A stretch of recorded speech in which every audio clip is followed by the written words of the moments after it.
In this latest roundtable event in association with Watson, Farley and Williams, we will discuss why the market might be seeing a rising demand for second charge bridging finance and the benefits such an option can offer borrowers.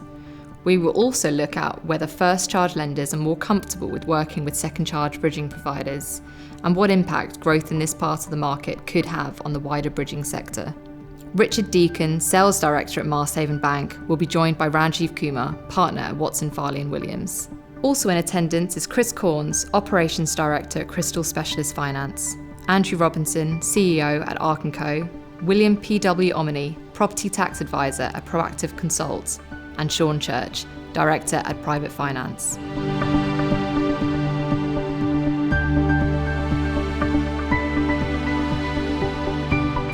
I think we're seeing more brokers wanting it as more brokers are getting into bridging. Okay. Obviously, they're looking for solutions for their clients where they can. So the more brokers that do bridging, the more then obviously look at doing seconds. I don't know whether there are more lenders doing it. There are a few lenders that are there and will do it as a second charge if they're doing a first already. Okay. But I don't think there are that many out there that will do just a standalone second. I think there's certainly more unregulated lenders coming into the market who look at the second charge as almost a way in, as almost a route to entry, because it's not underserved. I mean, we've always done it at Marshaven for forever. It kind of makes sense to. But it's a case of they can come in, they see that there's a possible angle in with the risk element, so maybe the loan to value, which is, you know, slight question mark over that, but also the pricing as well, because the pricing isn't as competitive and as low as the first charge side of things as well. So if you're a new lender coming to the market, the second charge route to entry to that market is quite a good one. What we're seeing from lenders that do the first and second now is less of the blended rates and more of them offering the whole charge on the first charge interest rate, whereas before, because the second's more expensive than the first, it used to be you can have X amount at this and Y at that, whereas now it's all at the first charge rate. So it's certainly making it more appealing. They are indeed offering quite competitive rates, but they are still not encouraging it, as in actively going out and saying, hey, look, come to us for, second charges. But in comparison to normal fast charge bridging lending, it's like less than 10% of the total service that they're actually providing. So it is still a market that is out there to actually grow. Are you finding that more lenders are also, first charge lenders are more comfortable working with second charge bridging lenders? I think on the regulated side of things, they're pretty receptive to it. I haven't found too many of ours being rejected by the first charge lender at all. As long as the loan's been in place for 6 months or more, typically, they're pretty comfortable with accepting second charges against the sort of standard residential regulated mortgage. Sure. I don't know if you're finding anything different, Richard, at your side of things, but I haven't had too much pushback. I think there's generally only one lender who doesn't allow the second charge, and I think we all know who they are, and I think that's more historical than anything else. But if you look at it from the first charge lender's point of view, you've got a bridge in there, generally speaking, for 12 months. So the risk element of having that second charge behind you really is negligible compared to a 20 or 25-year mortgage that they've got in place. Yeah, I think some lenders, if you look on a development side from there, some lenders, well, a lot of the lenders now have got pre-agreed intercreditor deeds. So they're already working with the second charges anyway. So it's sometimes better, obviously, from our side if we're broking it. But if the senior lender has reduced their first charge exposure, they're naturally bringing in the second charge anyway. So they're near enough blending it in-house. So it is becoming more. We find that on the transactions that we're instructing on, that the senior lender has a preferred partner in some cases to bring in the second charge, and also that the intercreditor principles are what they are, but most often the second charge holder would have a fully subordinated position. So there's a lot of communication between second charge and broker, because it's always about the exit. Yeah. So if you're looking at 12 months on any kind of bridge, communication is where you're at in the takeout process. So if it's a development exit where they are in the sales period, if it's in a refurbishment or an equity release for some reason, where they are in their plan. And it's really important as a broker to communicate that to the second charge lender, just to keep the confidence and that everyone's happy. Absolutely. And how important, obviously the exit's important for any bridging loan, but if there's a second charge on there, like what kind of due diligence needs to be put in place? I think it would be the same, as you say, with any bridging loan. It's not necessarily just a second charge. Any type of bridge is always going to require a little bit of additional planning. And I think, as you sort of alluded to there, Andy, it's about finding out where people are in that cycle. The key is planning, and therefore sticking to that plan, which is not always the case as things change. And then the big one being the exit, and making sure you've got the exit planned. And if, for example, let's just say somebody took it on their residential mortgage and took a second charge bridge, the downside to that is they might have to then take the whole thing out as a first, because the income isn't there to support a larger mortgage with a standard lender or something like that, in which case that can become very, very costly, and it's something that you as a broker you don't want to be getting involved with, and you do everything you could to make sure that was not going to happen.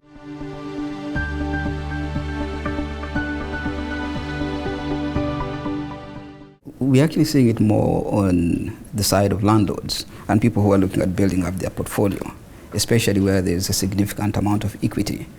Most of them anyway come when they're already informed of what's going on and what they intend to achieve, in which case bringing in a second charge with loads of equity is very attractive to many lenders. So they'll end up saying, hey, look, all right, this is somebody who already knows what they're doing, and they know the strategy that they are trying to actually engage in. Mm-hmm. The risk becomes really, really low.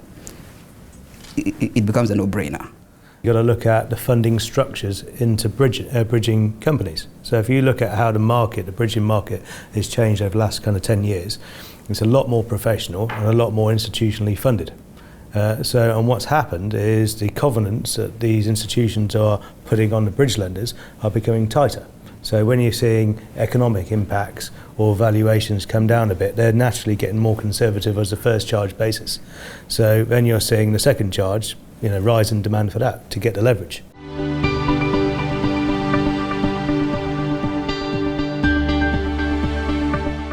If you think mortgages can take, you guys be better with me with mortgages, but quite some time.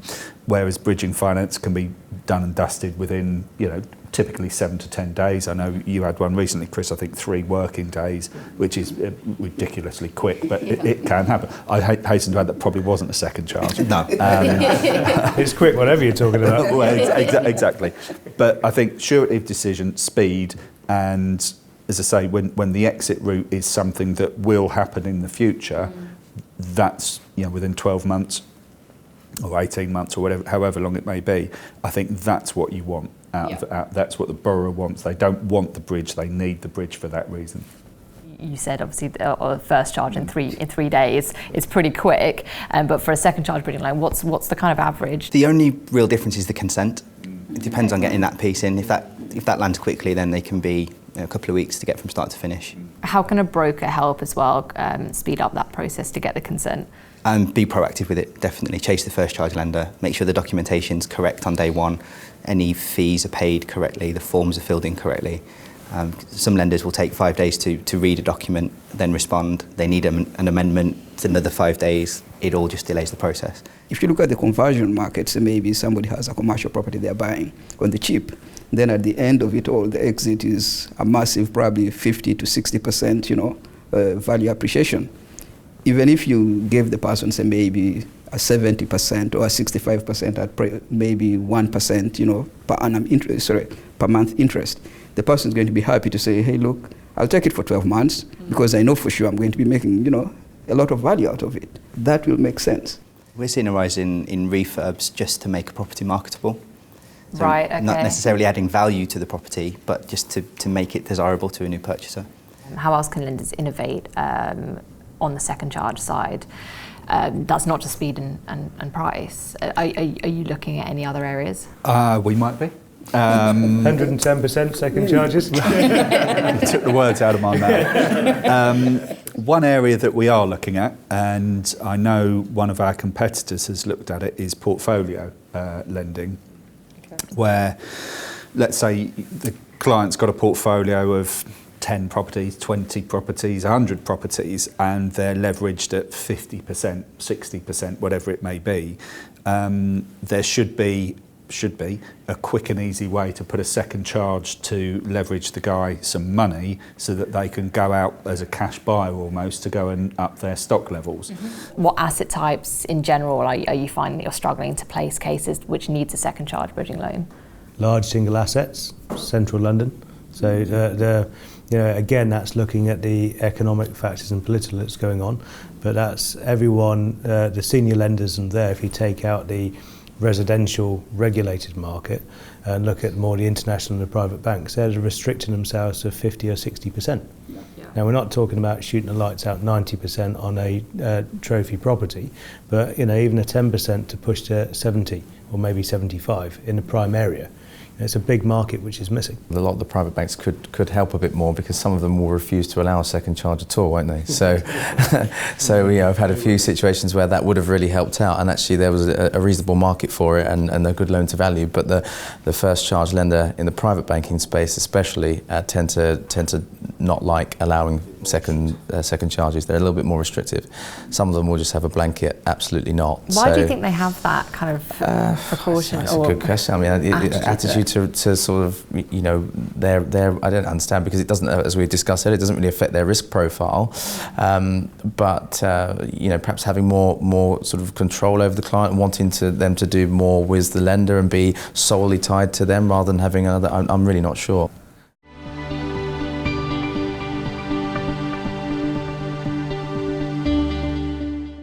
Lenders themselves can make it easier. I think borrowers can make things easier by producing the relevant documents at the right time, but that's another story. But lenders can certainly make it very easy for themselves. And it's interesting that the sorts of people that we see in the market are some of the more traditional lenders and some of these private investors as well that we were talking about earlier. And I think for the first group, I think the issue has been, perhaps for a good few years now, one of product differentiation, bringing out more product to the market as well. There was an interesting E&Y report a couple of years ago which said that this is the way that the bridging market's going, and actually they've pretty much got it spot on in respect of product differentiation. So second charge loans are just another evolution in the market, I think.